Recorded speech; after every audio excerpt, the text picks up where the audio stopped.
الحر بالحر والعبد بالعبد والانثى بالانثى. تو یہ کوئی نئی بات تو نہیں ہے، اللہ کا قانون ہے. اور یہ جتنی سزائیں بیان ہو رہی ہیں یہ لازم ہیں. چھوٹا سا نظام، چھوٹی سی ریاست کے لیے کافر بھی جو نظام مرتب کرتا ہے اور ان کے دانشور، تو ان میں ایک سزاؤں کا نظام رکھتا ہے. کہتے ہیں اس کے بغیر تو معاشرہ محفوظ ہی نہیں ہو سکتا.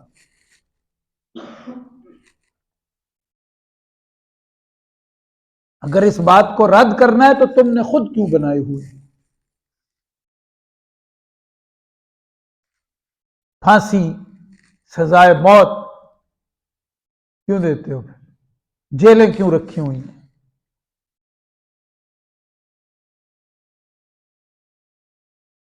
کرنٹ دے کے مار دیتے ہو، چڑھائیاں کرتے ہو، جنگ و جدل کرتے ہو، اس میں نہ بوڑھوں کا خیال کرتے ہو، نہ عورتوں کا لحاظ کرتے ہو، نہ بچوں کا. کوئی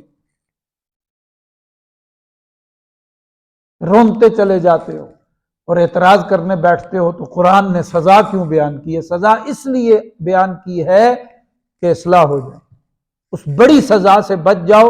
یہیں پہ اللہ پاک کو مان لو، اپنے معاشرے کو پرامن کرو. ناسور کو پھر کاٹنے کا حکم قرآن دیتا ہے.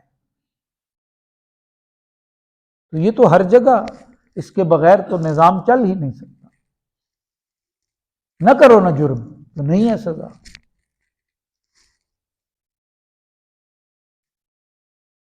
عورتوں کے حقوق کا نعرہ لگا کے، عورت کو تو حق ہی قرآن نے دیا ہے.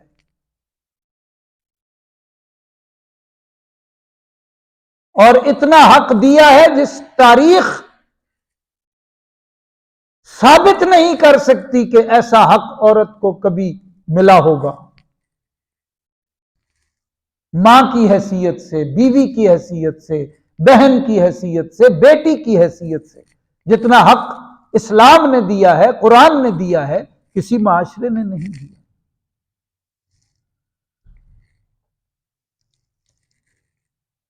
یہی قریب کی بات ہے، اسی معاشرے کا ایک نوجوان مسلمان ہو کے آیا، تو میں نکاح پڑھا رہا تھا. تو میں نے اس سے پوچھا کہ تمہارے باپ کا کیا نام ہے؟ اس نے کہا مجھے تو نہیں پتا میرے باپ کا کیا نام ہے. وہ مسلمان ہو کے آیا تھا. کیونکہ ہمارے تو معمولات میں ہوتے ہیں، ہم پوچھتے ہیں ہاں جی، جب اندراج کرتے ہیں یا نکاح پڑھاتے ہیں باپ کا نام آتا ہے. اس نے کہا نہیں مجھے تو کوئی پتہ نہیں میرا باپ کون ہے.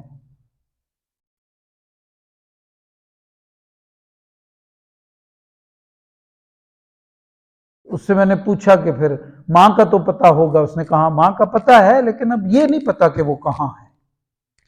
بھیڑ بکریوں کی طرح زندگی ہے. لاکھوں کی تعداد میں اس معاشرے کا اندراج بغیر باپ کے ہو رہا ہے، اور ہم ادھر ہی کھچے جا رہے ہیں.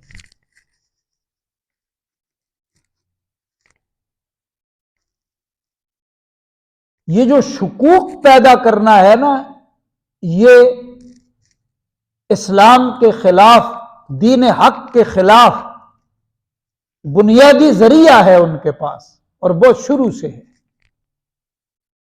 تو اس کا قلع قمع کیسے ہوگا کہ ہم دین کو سیکھیں گے؟ بل ہم فی شک من ذکری. اس کا ایک مفہوم یہ ہے کہ کبھی وہ اس کو حق کہتے ہیں اور کبھی کہتے ہیں نہیں ہے حق. تو دو رائے جس کے بارے میں آ جائیں اس کو کہتے ہیں شک. صحابہ اکرام کا کیا تھا؟ وَبِالْآخِرَةِ هُمْ يُوقِنُونَ. ان کا آخرت کو ہم نے نہیں دیکھا، لیکن جب فرما دیا رسول اللہ صلی اللہ علیہ وسلم نے تو ہم نے یقین کر لیا ہے.